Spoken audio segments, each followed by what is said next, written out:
لكرم آله وأصحابه كرام الفاتحة.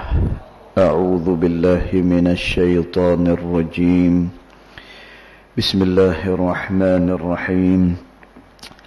الحمد لله رب العالمين الرحمن الرحيم مالك يوم الدين. إياك نعبد وإياك نستعين. اهدنا الصراط المستقيم صراط الذين أنعمت عليهم غير المغضوب عليهم ولا الضالين آمين. السلام عليكم ورحمة الله وبركاته.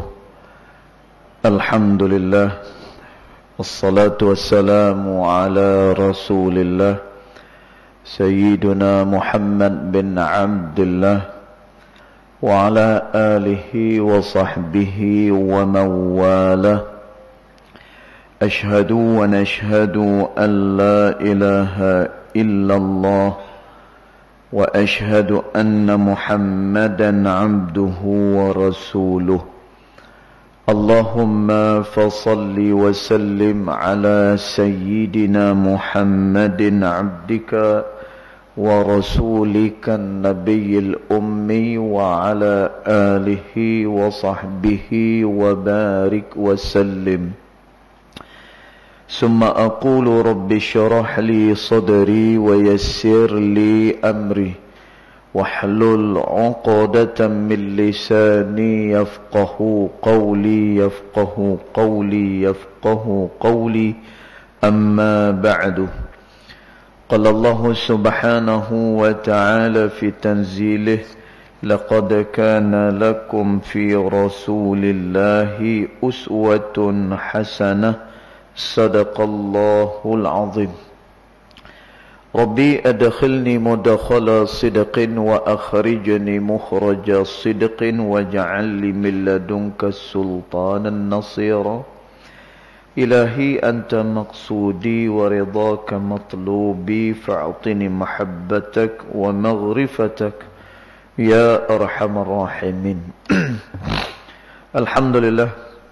Pertama-tamanya kita merafakkan kesyukuran kehadirat Allah Subhanahu wa Ta'ala, yang mana dengan limpah kurnianya, dengan rahmatnya, Alhamdulillah, pada pagi ini kita sekali lagi sama-sama dapat hadir dalam rumah Allah Subhanahu wa Ta'ala ini dalam rangka kita menunaikan salat fardu subuh berjemaah, dan kita minta dengan Allah Ta'ala mudah-mudahan salat kita, zikir kita dan doa kita ianya akan diterima di sisi Allah Subhanahu wa Ta'ala. Allahumma amin.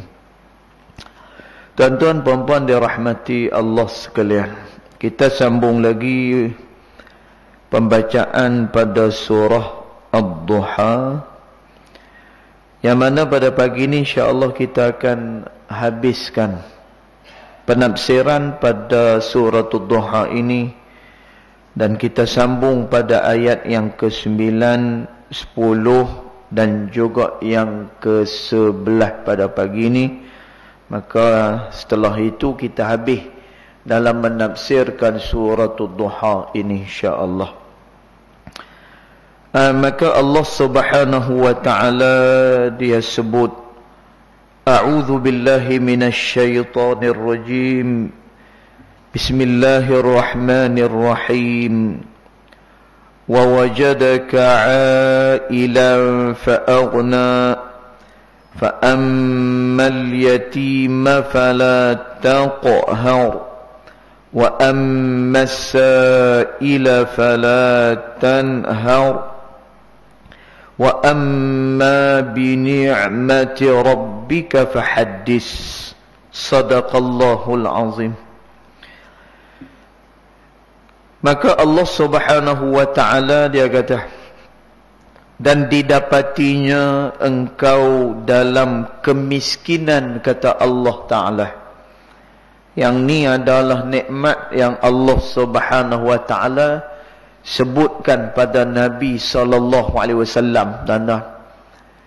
Dan sebagaimana yang kita ketahui, dan kita pernah tafsirkan sebelum ni, Nabi sallallahu alaihi wasallam bila tak diturunkan buat sementara wahyu dari Allah Subhanahu wa taala, maka Nabi jadi tertunggu-tunggu, Nabi jadi rindu. Pasal apa yang wahyu tak turun sebagaimana awal-awal dulu diturunkan wahyu oleh Allah Subhanahu wa taala. Sehinggalah ada sebahagian daripada orang tengok Nabi sallallahu alaihi wasallam dalam keadaan rindu yang macam tu, dan mereka pun tahu yang Nabi sebelum ni di Gua Hira didatangi oleh Jibril alaihi salam, dan Nabi balik ke rumah dalam keadaan yang takut. Maka sebahagian daripada orang yang memusuhi baginda Nabi sallallahu alaihi wasallam, mereka kata macam-macam pada Nabi, mereka mengejek Nabi sallallahu alaihi wasallam. Dan lalu Allah Subhanahu wa taala beritahu kepada Nabi bahawa Allah Taala tak turunkan wahyu kepada Nabi sallallahu alaihi wasallam bukan kerana Allah Taala benci kepada Rasulullah, dan bukan juga kerana Allah Subhanahu wa taala tidak akan lagi menurunkan wahyu kepada Nabi sallallahu alaihi wasallam. Dan kita dah tahu dah, tuan-tuan, Allah Subhanahu wa taala dia berhentikan penurunan wahyu supaya Nabi sallallahu alaihi wasallam kuat, kemudian supaya Nabi sallallahu alaihi wasallam lebih bersedia untuk menerima wahyu-wahyu yang lain daripada Allah Subhanahu wa taala. Lalu bila Nabi sallallahu alaihi wasallam merasa rindu macam tu, dan Nabi pun duk berasa adakah Allah Taala ni murka pada dia, tuan-tuan, lalu Allah Taala sebut satu persatu nikmat yang Allah Taala berikan kepada Nabi kita Muhammad sallallahu alaihi wasallam. Jadi sampailah pada ayat yang ke-11 ni, Allah Subhanahu wa taala masih lagi sebut nikmat-nikmat yang Allah Taala berikan kepada baginda Nabi Muhammad sallallahu alaihi wasallam. Jadi Allah Taala kata, dan didapatinya engkau dalam keadaan miskin sebelum daripada ni, maka kemudian daripada tu dikayakannya oleh Allah Subhanahu wa taala. Kemudian maka akan anak yatim janganlah engkau keras dengan mereka, kata Allah Taala. Dan kerana Nabi sallallahu alaihi wasallam sebelum daripada ni Nabi juga pernah menjadi anak yatim piatu, maka Allah Ta'ala kata, jangan hai Muhammad kepada anak yatim itu engkau keras pada dia. Kemudian dan akan orang bertanya, janganlah engkau larang kepada dia, dan akan nikmat Tuhanmu maka engkau khabarkanlah, kata Allah Subhanahu wa ta'ala. Maka dia kata dekat sini, tuan-tuan, yang ni akhir, ayat ke-9, yang ke-10 dan juga yang ke-11 daripada surah Ad-Duha. Maka dia kata, maka dengan ayat 9, 10 dan juga 11, Allah Subhanahu wa taala berpesan kepada Nabi kita Muhammad sallallahu alaihi wasallam, dan kita umatnya tidak terkecuali, dia kata. Dan maknanya apa yang dipesan oleh Allah Subhanahu wa taala kepada Nabi kita Muhammad sallallahu alaihi wasallam ni, ianya juga adalah pesan untuk umat baginda Nabi Muhammad sallallahu alaihi wasallam. Dan maka demikian, Sifat Al-Quranul Karim ni, dia memberikan petunjuk kepada seluruh manusia. Cerita-cerita yang ada di dalam Al-Quran, ianya adalah petunjuk kepada semua manusia. Dan sebab itu Al-Quran dia bukan hanya setakat dibaca. Quran dia bukan hanya setakat mempunyai kelebihan-kelebihan. Tuan-tuan, ni ada yang lebih besar daripada tu. Kita kena jadikan Al-Quran itu sebagai panduan kepada kehidupan. Kerana tu Allah Subhanahu wa taala sebut, "Dzalikal kitabu la raiba fih." Mula-mula Allah Taala habaq, tuan-tuan. Itu adalah satu kitab yang tidak ada keraguan padanya. Dan pasal apa tak ada keraguan? Kerana ianya datang daripada sisi Allah Subhanahu wa taala. Itu yang pertama. Bila dia mai daripada sisi Allah, tak ada keraguan. Dan bila dia mai daripada sisi Allah, maka langsung tidak ada kelemahan pada dia. Lalu Allah Ta'ala kata, Hudan lil muttaqin. Dia adalah petunjuk bagi orang-orang bertakwa. Dan dia ada satu lagi, ulama kata, siapa-siapa yang nakkan kedudukan takwa kepada Allah Subhanahu wa taala, maka dia punya petunjuk dia adalah daripada Al-Quranul Karim. Dan sebab itu Quran dia bukan hanya setakat dibaca. Dia tidak hanya setakat satu huruf, bila dibaca maka mendapatkan 10 pahala daripada Allah Subhanahu wa taala. Dan sebab itu Quran ni, kata Nabi SAW di akhir zaman, kata Nabi SAW, la yabqa minal Quran illa rasmuh, kata Nabi. Tak tinggal apa pun daripada Al-Quran itu, melainkan hanyalah pada tulisan dia sahaja. Dan Quran ni dia, kalau kita tengok, tak lebih pada dibuat tanding. Lepas tu tak lebih hanya setakat orang baca Quran ni pun, kerana ada dia punya kelebihan-kelebihan untuk menyampaikan hajat-hajat manusia. Dan kita tak nafi benda tu.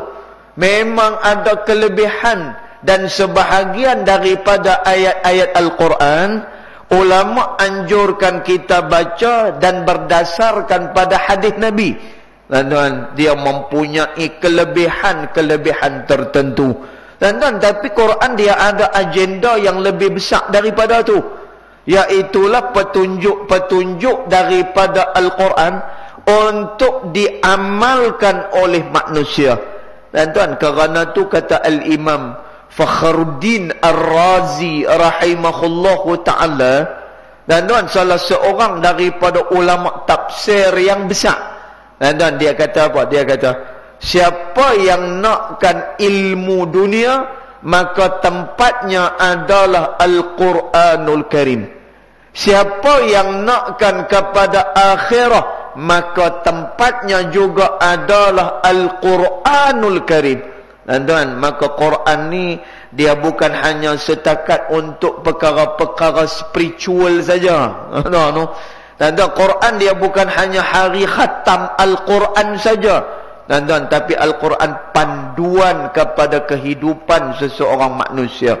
Baik, maka kata dia dalam tafsir ni, maka Allah Ta'ala berpesan kepada Nabi kita dan juga kepada kita umatnya tidak terkecuali, iaitulah, dan tengok dia kata apa, adapun akan anak-anak yatim, Allah Ta'ala kata tadi, yang engkau telah merasai jadi yatim itu, maka sekali-kali janganlah engkau bersikap keras kepada mereka, bersikap memaksa ataupun menganiaya kepadanya. Dan ini pesan yang pertama Allah Subhanahu wa taala kepada Nabi Muhammad sallallahu alaihi wasallam. Pertama Allah Taala kata, anak yatim ni janganlah engkau keras kepada dia, anak yatim ni janganlah sampai kepada peringkat engkau memaksa pada dia ataupun memberatkan kepada dia. Dan kerana anak yatim ni adalah di antara kelompok manusia yang dikasihi oleh Allah Subhanahu wa taala dan juga baginda Nabi Muhammad sallallahu alaihi wasallam. Dan tengok noh, betapa Allah Subhanahu wa taala dan Nabi sallallahu alaihi wasallam sendiri kasih kepada anak-anak yatim ni. Kata Nabi sallallahu alaihi wasallam, aku dengan anak yatim ni, kata Nabi, lagu ni, kata Nabi. Dan Nabi sallallahu alaihi wasallam merapatkan jari telunjuk dia dan juga jari tengah dia. Dan Nabi buat macam ni. Aku dengan anak yatim ni macam ni, kata Nabi sallallahu alaihi wasallam. Anda nak tunjuk kata apa? Mereka adalah golongan orang-orang yang dikasihi oleh Allah Subhanahu wa taala. Dan sebab itu mai hadis Nabi sallallahu alaihi wasallam, barang siapa Nabi kata yang mengusap-ngusap akan kepala anak-anak yatim ini, maka nescaya mereka akan dituruni dengan rahmat yang begitu banyak daripada Allah Subhanahu wa taala. Dan tuan, bila dah usap saja pun mendatangkan rahmat yang begitu banyak daripada Allah taala. Dan maka ni kan pula bagi orang yang ambil berat tentang anak yatim, kemudian mereka yang mengasihi anak-anak yatim, dan maka mereka diberikan rahmat oleh Allah Subhanahu wa taala. Jadi Allah taala pesan pada Rasulullah sallallahu alaihi wasallam, "Hei Muhammad, sebelum ini kamu menjadi yatim dan juga sebelum ni kamu kematian kedua orang tua kamu, maka kamu dah rasa tu, maka jangan bersikap keras kepada anak-anak yatim ini," kata Allah Subhanahu wa taala. Kemudian Allah Ta'ala kata, tetapi berbuatlah sebagaimana orang-orang yang ditunjuki dan dipimpin oleh Allah Ta'ala berbuat kepadamu di masa engkau masih lagi anak yatim, kata Allah Subhanahu wa Ta'ala. Dan Allah perintah supaya kita dengan anak yatim ni sebagaimana orang-orang yang diberi petunjuk oleh Allah Subhanahu wa taala. Dan tengok nah, bagaimana datuk Nabi Muhammad sallallahu alaihi wasallam kemudian pak menekan Nabi sallallahu alaihi wasallam, kemudian orang-orang yang menjaga Nabi sallallahu alaihi wasallam, mereka ambil berat dan juga mereka mengasihi kepada Nabi sallallahu alaihi wasallam. Dan tuan, maka kerana tu ni contoh nah, Abdul Muttalibnya, Abu Talibnya dan juga orang-orang yang pernah menjaga Nabi sallallahu alaihi wasallam.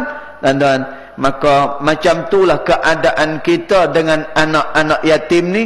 Maka mudah-mudahan dia menjadi salah satu rahmat kepada kita dan juga menjadi asbab kasih sayang Allah Subhanahu wa taala.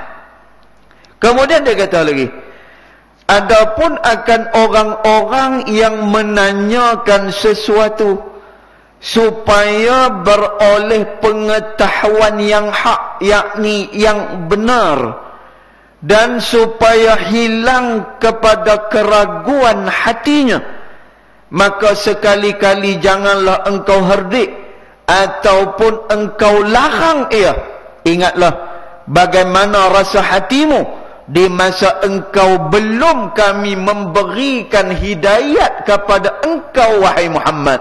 Dan Allah Subhanahu wa taala pesan juga kepada Nabi sallallahu alaihi wasallam, "Hei Muhammad, kalau adalah orang-orang yang nak belajar dengan kamu, kalaulah ada orang-orang yang bertanyakan sesuatu kepada kamu, maka jangan herdik dia, kemudian jangan halang dia, malah tunjukkanlah petunjuk yang benar kepada dia."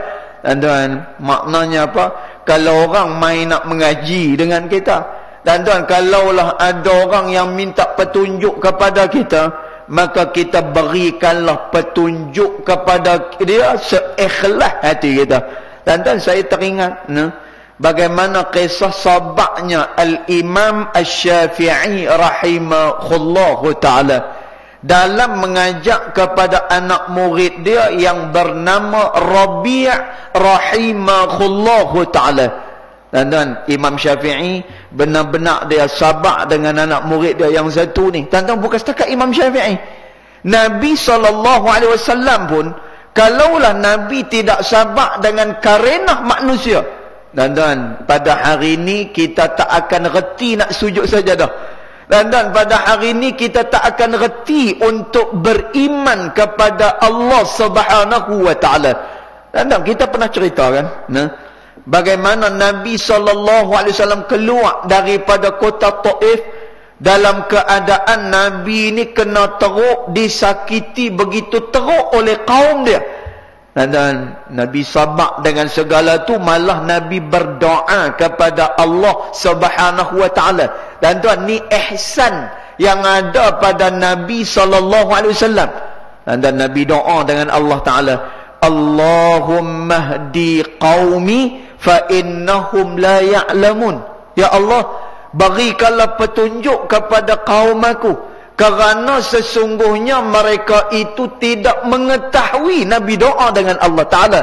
Dan kalaulah pada hari itu Nabi pun rasa marah dan Nabi pun tak sabar pada hari itu, dan akan kiamat pada hari Taif, Nabi disakiti oleh kaum dia. Dan pasal apa? Kerana pada hari Taif ni, malaikat-malaikat pada hari itu Allah Subhanahu wa taala perintahkan supaya khidmat kepada Nabi Muhammad sallallahu alaihi wasallam.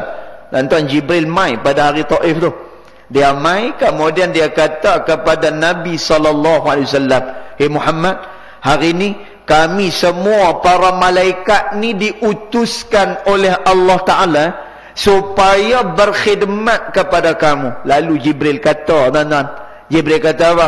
"Nak tak Muhammad, kalaulah bumi Taif ni kita angkat, kemudian kita hempaskan di atas kepala mereka."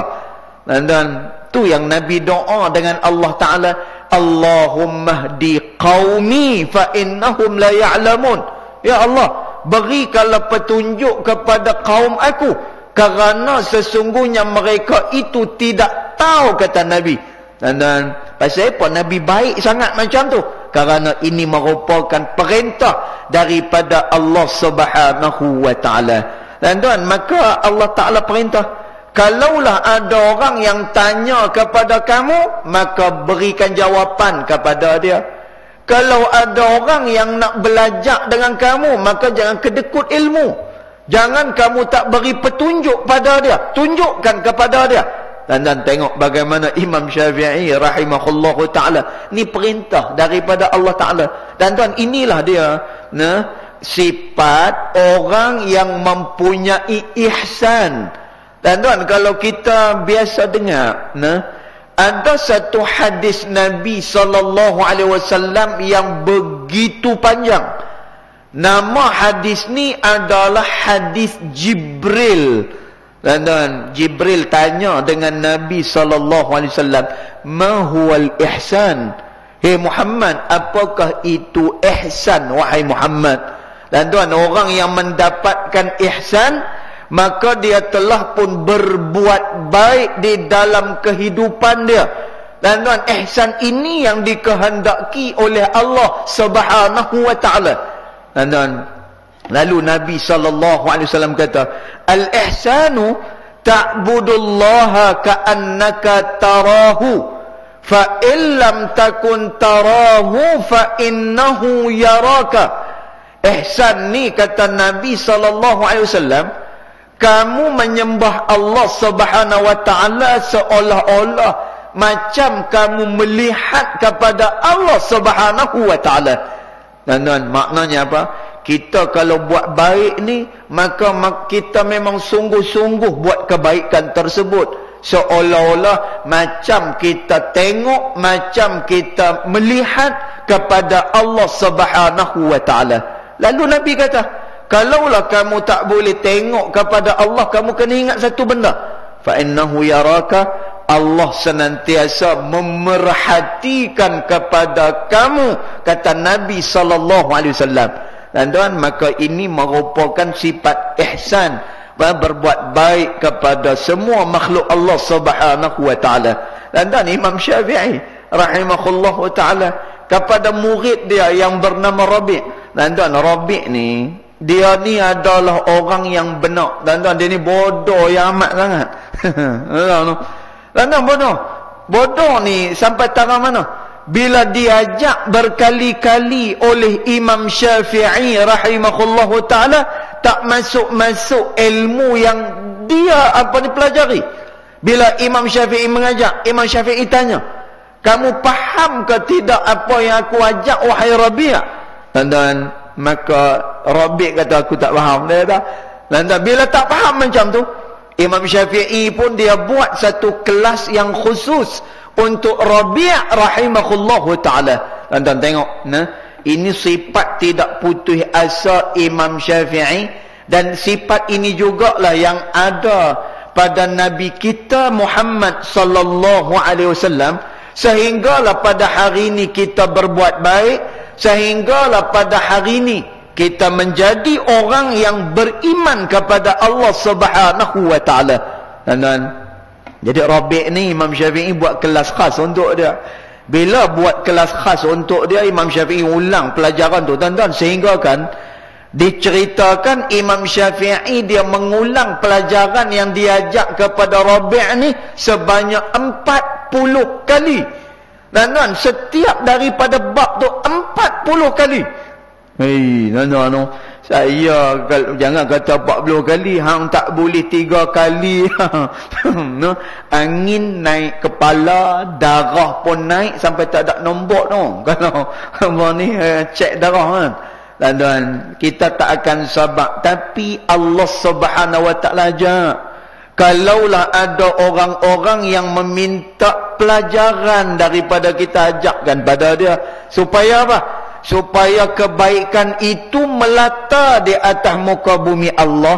Dan tuan, orang yang buat kebaikan asbab daripada ajaran kita, kata Nabi sallallahu alaihi wasallam, sepanjang ia melakukan kebaikan tersebut, maka orang yang mengajarinya dahulu akan mendapatkan pahala yang sama daripada sisi Allah Subhanahu wa ta'ala.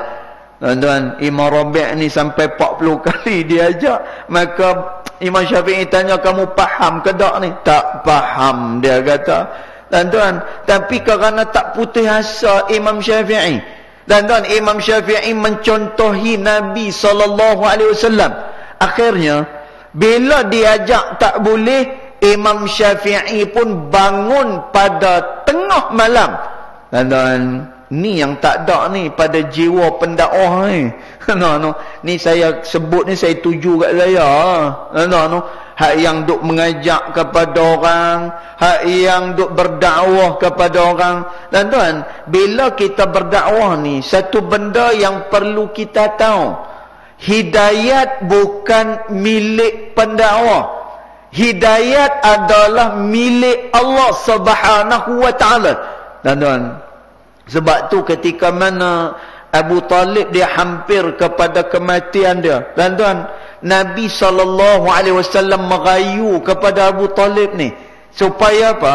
Supaya Abu Talib beriman dengan Allah dan mengakui Nabi SAW itu adalah utusan Allah Subhanahu wa ta'ala. Dan lalu Allah Ta'ala kata, dan perkataan Allah Ta'ala ni Allah Ta'ala rakam di dalam Quran. Dan Allah Ta'ala kata apa? Innaka la tahdi man ahbabta. Kamu tidak mampu nak memberikan hidayat kepada sesiapa yang engkau inginkan, wahai Muhammad. Walakinnallaha yahdi man yasha. Tetapi Allah lah yang memberikan hidayat kepada sesiapa yang dia kehendaki, kata Allah Subhanahu wa ta'ala. Dan maknanya apa? Hidayat ni dia bukannya milik kita. Dan sebab itu bila kita berdakwah ni, Allah Subhanahu wa ta'ala suruh supaya kita berdakwah dengan cara hak yang baik. Dan bila berdakwah ni, Allah Subhanahu wa ta'ala suruh kita berhikmah. Bila kita berjidal, bila mana kita berbahas dengan orang, juga berbahas dengan baik. Dan jangan kita emosi, jangan kita maki, jangan kita kata apa-apa kepada orang hak yang kita dakwah ni. Dan pasal apa? Kerana hidayat adalah milik Allah Subhanahu wa ta'ala.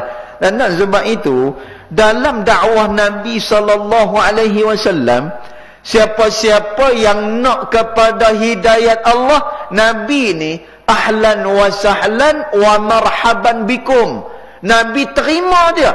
Walaupun ketika mana jahiliyah dulu, dia adalah orang yang paling memerangi baginda Nabi Muhammad sallallahu alaihi wasallam. Dan antara orang yang memerangi Nabi sallallahu alaihi wasallam, Sayyidina Umar bin Al-Khattab radhiyallahu anhu wa ardah. Dan maka bila dia masuk Islam, dia nak kepada Islam ni, dan semua benda yang pernah berlaku kepada Nabi SAW, Nabi maafkan dia. Dan maka ni adalah perintah daripada Allah Ta'ala. Bila mana ada orang yang minta petunjuk, maka tunjuki dia. Dan balik pada cerita Imam Syafi'i, bila dah tak boleh ajak kepada Imam Rabi', dan maka Imam Syafi'i bangun pada tengah malam dan dia berdoa kepada Allah Subhanahu wa ta'ala. Ni jarang kita buat. Sebab tu kadang-kadang saya selalu sebut, bila kita pi Mekah sekalipun, bila kita doa ni kebanyakannya doa untuk diri kita sendiri. Ya Allah, bagikanlah kemudahan pada urusan aku. Ya Allah, tolonglah bagi aku ni murah rezeki. Ya Allah, bagikanlah anak-anak aku ni berjaya semua sekali. Allah Ustaz, saya doalah untuk anak saya ni. Depan Kaabah Ustaz doa ni. Tuan-tuan, tapi kita kurang nak mendoakan saudara-saudara kita supaya mereka beroleh petunjuk daripada Allah Subhanahu wa ta'ala. Dan Imam Syafi'i, bila mana dia dah tak boleh ajak kepada Imam Rabi', dan Imam Rabi' ni pula seorang yang benar, dia doa dengan Allah, Allahumma ftah ala Rabi'. Ya Allah, Engkau bukakanlah pintu keilmuan untuk Rabi' ni. Kesiankanlah kepada Rabi' ni. Kerana apa? Kerana dia ni payah sangat aku nak mengajak kepada dia, dan mudah-mudahan dia jadi satu orang hak yang baik. Dan ni doa Imam Syafi'i kepada Allah Subhanahu wa ta'ala untuk murid dia Rabi'. Dan lepas Imam Syafi'i doa dengan Allah Subhanahu wa ta'ala, dan akhirnya Imam Rabi' menjadi kuat ingatan dia. Dan tengok, ni kata hidayat ni bukan milik kita. Dan kita nak beri orang ilmu, ilmu itu pun bukan milik kita, tetapi ianya adalah milik Allah Subhanahu wa ta'ala. Dan kalau dalam keadaan kita, anak-anak kita mungkin buat masalah, sampai bagi ayak dekat orang alim apa semua sekali. Dan tapi mak ayah pun kena doa sama dengan Allah Subhanahu wa ta'ala. Dan kita kena yakin ada 3 doa yang tidak akan ditolak oleh Allah Subhanahu wa ta'ala. Pertama, doa ulwalidaih, doa kedua orang tua untuk anak-anak mereka. Dan ni doa tidak akan ditolak oleh Allah Subhanahu wa ta'ala. Dan anak-anak dia bebal ke, anak-anak tu tadi nakal ke, dan doa dengan Allah Ta'ala. Pasal apa? Kerana hati ni dia dipegang oleh Allah Subhanahu wa ta'ala. Sebab itu Nabi SAW dia doa dengan Allah, dan doa ni diajak pada kita. Dan apa dia? Allahumma ya muqallibal qulub, wahai Tuhan yang membolak-balikkan hati, tsabbit qalbi ala dinik, kuatkanlah hati aku ni supaya tetap berada pada agama Engkau ya Allah. Dia pun kata, Ustaz, nek berlumuh dah Ustaz, doa dengan Allah Ta'ala anak macam tu tuan-tuan. Salah satu daripada sebab doa kita ni tak didengar oleh Allah Subhanahu Wa Ta'ala, pasal apa? Tuan-tuan, kerana kita tidak menjaga akan hak-hak Allah Subhanahu Wa Ta'ala. Sebab itu kata Nabi SAW, ihfazillah, ni janji Allah Ta'ala. Ihfazillah, Nabi kata, siapa-siapa yang menjaga Allah Subhanahu Wa Ta'ala, yahfazka, kamu jaga Allah, Allah jaga kepada kamu, kata Nabi. Arifillah firraha, kamu kenal Allah Subhanahu Wa Ta'ala pada waktu kamu senang. Ya'rifuka fi syiddah, Allah Ta'ala akan kenal kepada kamu pada waktu kamu susah, kata Nabi. Dan tapi kita berdoa ni, satu pi Mekah Madinah memang kita doa sungguh-sungguh masa tu. Dan tapi pada masa kita senang ni, balik-balik Malaysia lupa terus. Kat Mekah 5 waktu sehari semalam. Tapi balik sini, rumah sebelah surau, rumah sebelah masjid, tak teringat nak pergi. Tuan-tuan, maka ini di antara sebab kenapa doa kita lambat untuk dikabulkan oleh Allah Subhanahu Wa Ta'ala. Tuan-tuan, maka demikian, bagaimana satu orang yang bila mana diminta untuk mengajak kepada dia, dan juga bila mana orang ni minta sesuatu daripada kita, maka Allah Ta'ala kata, beri petunjuk kepada dia, dan janganlah kita halang-halang kepada dia. Kemudian yang terakhir, dan Allah Ta'ala kata apa? Adapun akan nikmat Tuhanmu yang telah pun kamu terima, baik harta, begitu juga yang lain-lain, maka khabarkanlah ataupun beritahukanlah nikmat tersebut. Dan di akhir daripada ayat ni Allah Subhanahu Wa Ta'ala kata, wa amma bi ni'mati rabbika fahaddis. Adapun kata Allah, nikmat yang Allah Ta'ala berikan kepada kamu, fahaddis, maka hendaklah kamu khabarkan kepada orang, kata Allah Ta'ala. Dan maka ulama kata, hendaklah kita beritahu nikmat yang Allah Ta'ala berikan pada kita. Tuan-tuan, satu hari Nabi SAW tengok ada satu orang yang berpakaian compang-camping. Tuan-tuan, Nabi tengok pada satu hari ada orang yang pakaian dia tak berapa nak elok. Tuan-tuan, tapi Nabi tahu dia ni orang senang. Dan Nabi tahu dia ni bukannya daripada kalangan orang hak yang susah, tapi dia buat susah, kemudian dia tunjukkan dia punya kesusahan dia.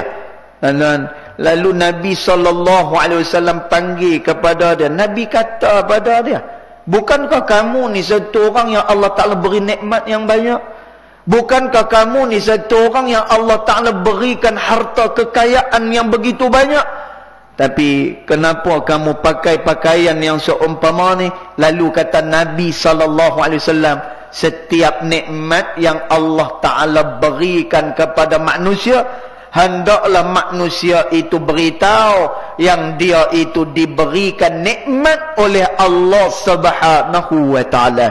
Tuan-tuan, lagu mana kita nak beritahu nikmat tu?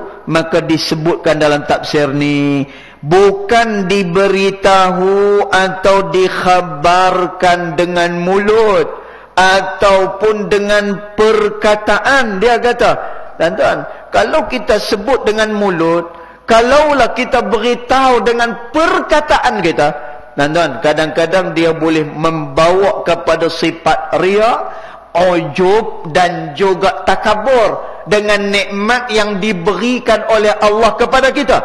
Habis itu nak beritahu ni dengan apa? Kata ulama, tetapi dengan perbuatan, dia kata. Dan maknanya apa?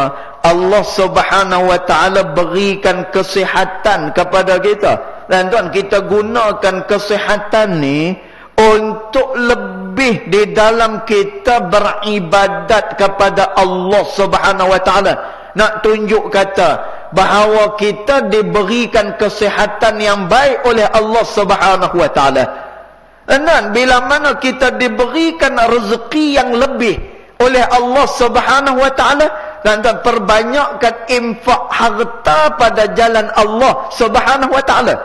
Dan nak kata apa? Kita adalah orang yang diberikan nikmat harta oleh Allah Subhanahu wa taala.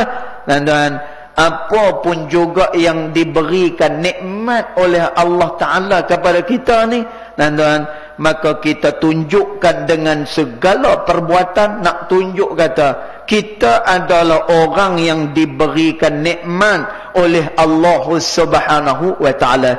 Dan maka di akhir daripada surah ni, Allah Subhanahu wa taala nak suruh supaya apa? Manusia mensyukuri segala nikmat yang diberi oleh Allah Subhanahu wa taala. Dan Allah Taala janji, la in syakartum la azidannakum. Sekiranya kata Allah, kamu semua bersyukur dengan nikmat yang aku beri. Dan syukur dengan dua cara. Yang pertama, mengucapkan alhamdulillah. Dan yang kedua, nikmat yang diberikan oleh Allah Ta'ala digunakan pada jalan Allah Subhanahu wa ta'ala. Dan sebab itu Allah Ta'ala kata, wa mimma razaqnahum yunfiqun. Dan apa-apa yang kami berikan kepada mereka, mereka guna, kata Allah Ta'ala. Dan tuan, maksud guna daripada ayat ni, nikmat yang Tuhan beri, nikmat yang diberikan oleh Allah Subhanahu wa taala, yunfiqun. Dia gunakan pada tempat-tempat yang disukai oleh Allah Subhanahu wa taala. Dan maka demikian janji daripada Allah Taala, kamu bersyukur dengan nikmat ni, aku akan tambah, betul-betul aku akan tambah, kata Allah. Tetapi Allah Taala beritahu, wala in kafartum, seandainya kamu kufur, kata Allah, inna azabi lasyadid, sesungguhnya azab aku itu amat pedih, kata Allah Subhanahu wa taala. Dan nikmat yang ada pada kita ni adalah untuk disyukuri dia dan menambahkan lagi perasaan hamba kita kepada Allah Subhanahu wa taala. Jadi habis dah tuan-tuan, kita menafsirkan surah Ad-Duha ni dalam beberapa masa yang panjang. Maka insya-Allah selepas ni kita akan masuk pula kepada surah yang berikutnya, iaitu suratul Syarhi, alam nashrah laka sadrak. Insya-Allah tuan-tuan, diberikan peluang kepada kita, kita akan baca pula surah yang berikutnya. Yang baik datang daripada Allah Subhanahu wa taala, yang tidak baik datang daripada kejahilan dari saya sendiri, walaupun hakikat kedua-duanya adalah datang daripada Allah Subhanahu wa taala. Bismillahirrahmanirrahim. Alhamdulillahirabbil alamin. Wassalatu wassalamu ala asyrafil anbiya'i wal mursalin wa ala alihi wa sahbihi ajma'in. Allahumma ighfir lana ma akhta'na wa ma ta'ammudana wa ma asrarna wa ma a'lanna wa ma anta a'lamu bihi minna. Antal muqaddim wa antal muakhir, la ilaha illa anta, subhanaka inna kunna minadh dhalimin. Wa sallallahu ala sayyidina Muhammad wa ala alihi wa sahbihi wa baraka wa sallam. Walhamdulillahi rabbil alamin. Wallahu a'lam.